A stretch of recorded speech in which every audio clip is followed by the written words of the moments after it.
The ANC is set to make the official announcement of its mayoral candidates and the launch of its 2026 Local Government Elections Manifesto this weekend. On Saturday, the party will announce its mayoral candidates, and on Sunday, the Local Government Election Manifesto in Diepsloot. Let's talk about this now with a political analyst from the Nelson Mandela University. That's Professor Ntsikelelo Breakfast. Prof, good evening to you and thank you so much for your time. So I'm going to get to the mayoral candidates in just a moment, but I just want us to talk about the kind of moment this is for the ANC.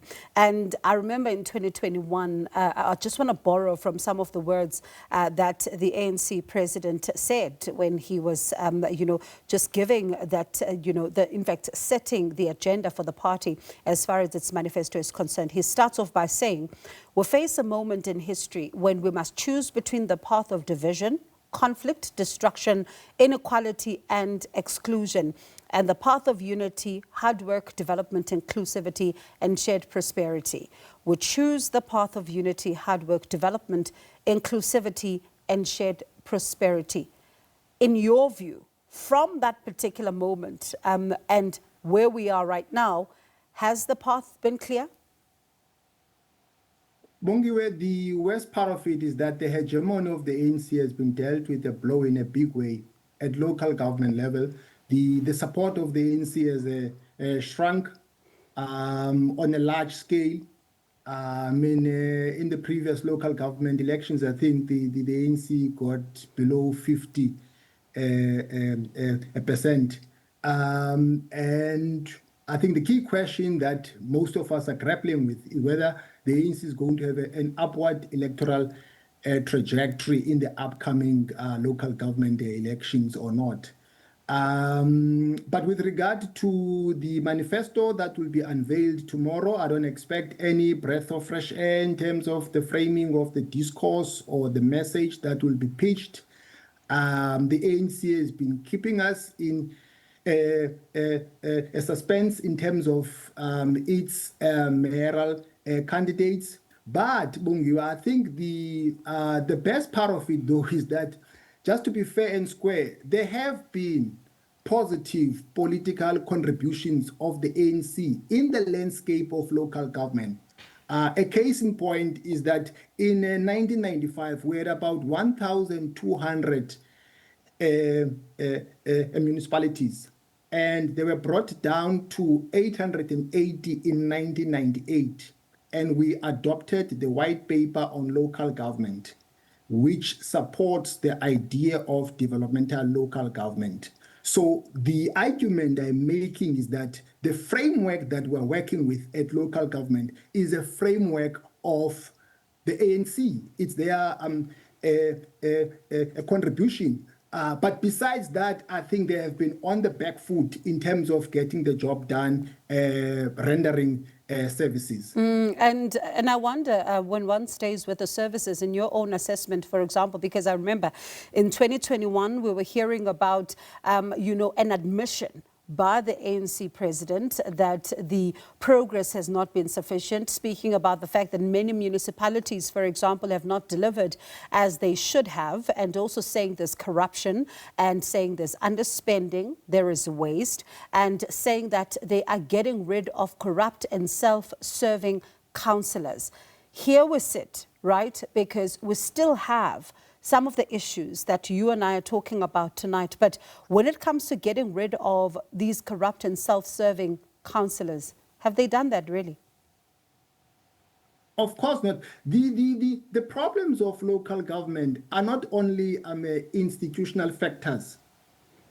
They are also about the model of development, which is wrong, that has been employed. A case in point is the issue of a shortage of water. And Section 27 of the Constitution accords local government to render that service. And I want to argue and say that the issue of shortage of water is not about only the aging infrastructure. It is also about privatization. It is about the application of neoliberalism. And most of us as academics and also analysts, we have a blind spot to that. So those are some of the problems. And then you have councillors of the ANC by and large who are not up to scratch. I'm not saying that Bongiwe, you must have a master's degree or a PhD. I'm not saying that. But at least, I mean, you must be able to read, and write and so on. And sometimes the ANC doesn't give us the best of the best, the cream of the crop. Are you expecting the cream of the crop, the best of the best, when they announce their mayoral candidates, given the fact that we were told by their Secretary General in a briefing that the process has been vigorous?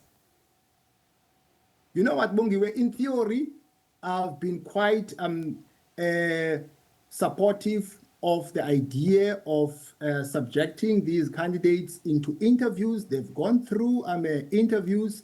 I see that the community was not kept at bay, which is all well and good, but the proof of the pudding is in the eating. It should not be just a theorization. Then when the elections are over, the ANC turns a blind eye to the plight of the people on the ground. The people which are both in administration and also the political elite, it needs to be people who understand the do's and don'ts, the ins and outs of local government. Running local government is not a piece of cake, Bongiwe. You need people who are skilled. And I think the ANC has not taken people seriously in terms of the people that they put in strategic positions and the people they deploy. It has not been the best of the best. So what does that mean then against the backdrop of this pledge, right? You remember the pledge in 2021 where they were pledging to do more and do better as they move forward. And part of the pledge was, I just want to take some of the lines from what we were told, a pledge to do and be better, a pledge to deploy honest and competent local leaders, a pledge to deploy action-oriented men and women who are committed to service delivery, and a pledge that also speaks about service to people, opening channels of communication, etc. This is a party that has been taking stock of this, of a manifesto in 2021 and looking at the progress made up until this point. So in light of what you're saying then, what of this pledge? Sometimes it's all talk and no action, but also the community, I think people should not throw in the towel and withdraw, because one of the challenges that we have is that sometimes voter turnout tends to be low at local government level because they think that politicians are doing as they please. So people need to vote, but even after the elections, people need to attend ward committee meetings and demand answers from their leaders. Because there is evidence, Bongiwe, that when people pull out or walk out of political affairs, corruption, it tends to flourish.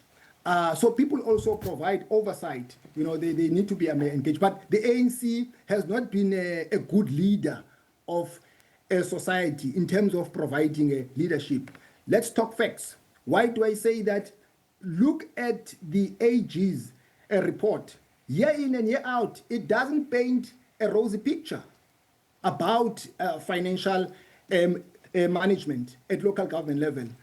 So based on that, I think they are on the back foot. And I think the beauty of it of late is that the majority of eligible voters are younger people. And the romanticism of the past, the glorification of history, those are things of the past. Now there is a strong nexus between rendering services and voter turnout. So if you don't render services, people are going to punish you at the polls, unfortunately.